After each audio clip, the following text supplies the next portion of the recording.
আসলে আমরা ঠাকুর দেবতা কিছু মানি না, তাই পুজো আর্চাও কিছু করি না। তাই এসব বিগ্রহ টিগ্রহের কেমন রূপ আমাদের জানা নেই।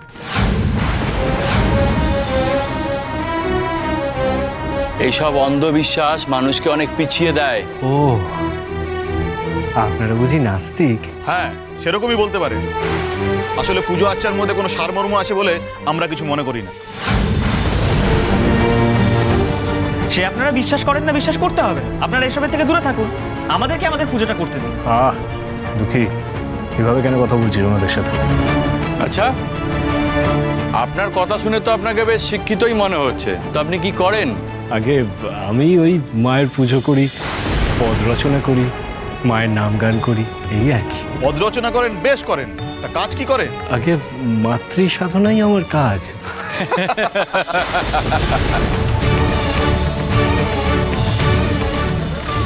তা সংসার চলে কি করে? ওই যে মায়ের নাম গান গাই বললাম, ওই ভক্তি গীতি পালা গান গেয়ে আর মানুষ ভালোবেসে যা দেয় তার সাথে মায়ের ইচ্ছায় আমাদের ভালোভাবেই চলে যায়। সে তো আপনাদের বেশভূষা দেখেই বোঝা যাচ্ছে।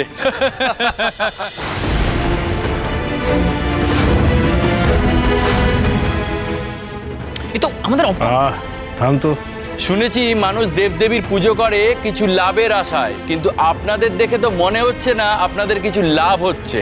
আগে রাজা হতে তো কখনো চাইনি, তাই যা পাই তাই মনে হয় লাভ।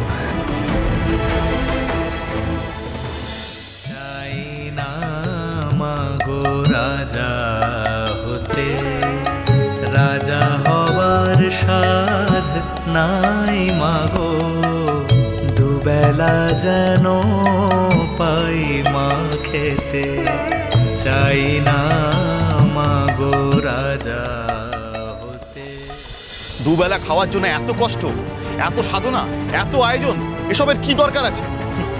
না স্ত্রীকে ভালো গয়না বানিয়ে দিতে পারছেন, না সন্তানদের ভালো জামা কাপড় বানিয়ে দিতে পারছেন, না শিক্ষা দিতে পারছেন। কি বলছেন কি? আমার ছেলেমেয়েরা নিজেদের বয়সের তুলনায় যথেষ্ট শিক্ষিত। তাই? হ্যাঁ, যেটুকু শিক্ষার দরকার, যেটুকু ভব্যতার ভদ্রতার দরকার, সেটুকু ওদের বাবা ওদেরকে শিখিয়েছেন।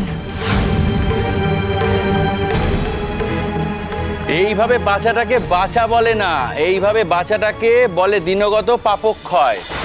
ছাড় ভাই, এই সমস্ত মানুষদের না বুঝিয়ে তুই ওদের চিন্তা ভাবনার উন্নতি করতে পারবি। আমাদের দুই ভাইকে দেখুন না, আমরা কোনো ঠাকুরের পুজো করি না, কারোর পায়ে ফুল চড়াই না, শুধুমাত্র বুদ্ধির জোরে ব্যবসা করে ধনী হয়েছি। আমাদের বজরা শুধু মণি মাণিক্য হিরে জহরাতে ভরা, কোনো অভাব নেই আমাদের। যা খুশি খেতে পারি, যা খুশি কিনতে পারি, যেমন খুশি জীবনযাপন করতে পারি, কোনো দেবদেবীর আশীর্বাদ লাগে না আমাদের। রামপ্রসাদ সোম থেকে রবি প্রতিদিন বিকেল 5:30টায় স্টার জলসায় ও ডিজনি প্লাস হটস্টারে।